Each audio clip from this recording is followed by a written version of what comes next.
So this is my Dollar Tree chalkboard plate thing. It's not an original idea, but I did make some additions to it. But it started with the charger plate that you get at Dollar Tree. They come in different colors. I took some chalk paint that I had left over from another project and painted the circle in the middle.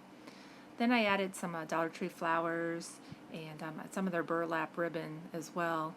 I took the Jenga blocks and glued 3 of them side by side, and then I took all the flowers and stuff and glued them to that block. And the reason I did that is I put Velcro on the back and put Velcro on the plate, and then you can change it for different seasons. And Dollar Tree even carried this display easel, which I really liked. It goes really well with it. And they also have this chalk writer, which I used on the chalk paint part.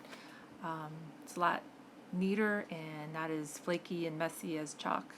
So this is it all together. The paint in the middle, the chalk writer, and Velcroed piece of wood, which can be interchangeable for any other holidays.